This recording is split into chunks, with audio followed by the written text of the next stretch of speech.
Speaking of ballless, gutless pricks, Vince Russo. Hello, Vince. The ballless, gutless prick. Do you know how he quit the WWF? Do you know that story? He waits. See, he was running a video store before Vince let him write for the magazine. And he did John Arezzi. And he did John Arezzi's radio show, and then they split up because Vince wanted to work with Vince, and too many Vinces. Russo wanted to work with McMahon, and Arezzi didn't, and Arezzi's weird in his own way, and whatever that fucking deal was. But actually, Vince Russo wrote me off for money, so. Well, as you know, I'm sure he did, because he's a goddamn crooked, heinous piece of shit human being.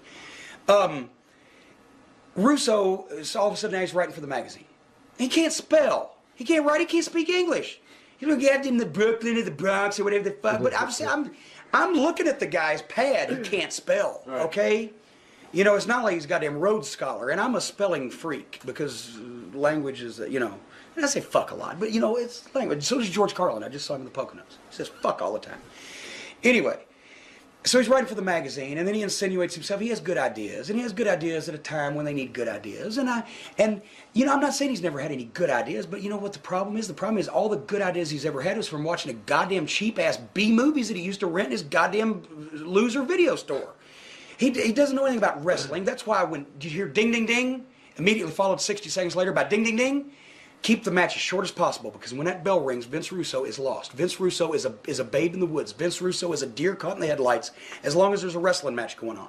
As long as he can make it a phony B-movie script, or some goddamn an outhouse in the ring, or women having miscarriages, or something in some kind of bad taste that appeals to his New York bullshit attitude. That's what Vince Russo wants to do. So get the wrestling matches out of it, because nobody wants to see that shit anyway. That's been proven in WCW, where they don't have wrestling matches anymore because all the guys are doing it. I watched Thunder the other night because I happened to be stuck in a hotel room. I saw Lance Storm falling around like a drunk man. When you can make that guy uncoordinated, you can do it to anybody. So the point is, Russo insinuates himself in, and then all of a sudden Russo discovers the one true talent that he has. Vince Russo discovers his calling in life. Vince Russo's one true talent is to believably lie and say that he's qualified to do something when he's not. Vince Russo then disregards the fact that he had a network quality television production facility making his meaningless jabble sound like it actually meant something. The best announcer in the business, Jim Ross, to explain it, who he tried desperately with every ounce of energy in his body to keep off television, that he was too Southern, that he was afflicted, that he had Bell's palsy, that people didn't want to look at him. And every time Jared walked down the ramp, he'd get a standing ovation from the people who respected what he fucking did because he was good. And they will never respect Vince Russo because he got buggy whip arms and fucking big fucking eyes, and goddamn, he looks like a goof because he is a goof, because he fucking walks out there like he's goddamn King Kong to the Road Warrior music. And he thinks he's over because he goes to Long Island, and he's his triumphant return like he's Luke Gehrig at the fucking stadium. And everybody goes, who's this fucking buggy whip-armed motherfucker? He couldn't stand that JR was over because he didn't like Southern people. He didn't like Bell's palsy people. I don't know, maybe he don't like handicapped people. I don't know. He didn't like JR because JR would tell him when he was full of shit. And so would I.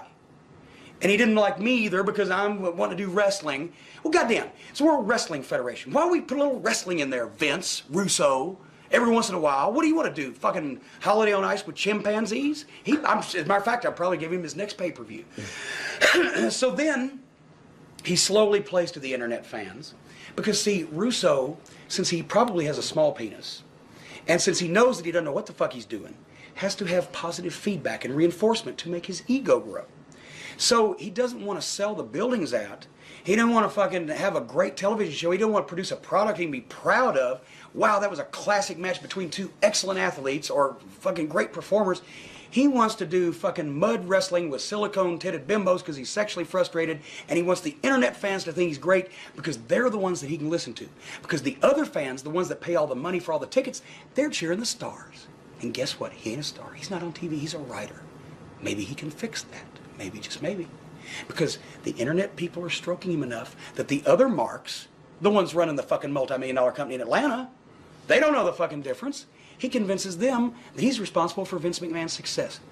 Vince McMahon was a millionaire before he met Vince Russo.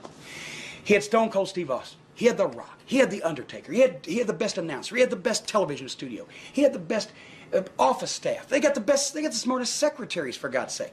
It's a well-oiled machine run by one individual who, Vince McMahon, in my opinion of the greatest wrestling we've ever seen is vastly different, and we know that. But you know what? I learned that there is something in his, I do not like that. I do not like that style of wrestling, but I learned there's something in Vince McMahon's favorite statement. Chocolate, vanilla. Which one is the best? Okay, can I be mad at you for liking chocolate? I don't want that fucking chocolate near me. But if you like the fucking chocolate, eat the goddamn chocolate. As long as I can have my vanilla. So I got my vanilla now, and he's got his chocolate. Okay, I can deal with that. But, point being, Vince Russo didn't engineer that success. Vince Russo was a small part.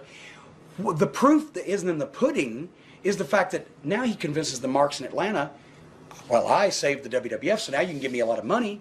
What did I say when he left? I said, he's going to take their money till they send him home, and then they'll probably pay him anyway because they always do, and then he'll be out of the business in 2 years. What's he saying now? I'm going to be out of the business anyway. Because he knows. He raped the business for a bunch of fucking money. So anyway, here's how he quit. Vince McMahon goes to England for a pay-per-view. Vince Russo and Ed Ferrara, who's another fucking real winner, who made fun of Jim Ross's Bell's palsy that almost ended his career. Ed Ferrara's a goddamn piece of fucking shit, in my opinion. Ed Ferrara was the one who...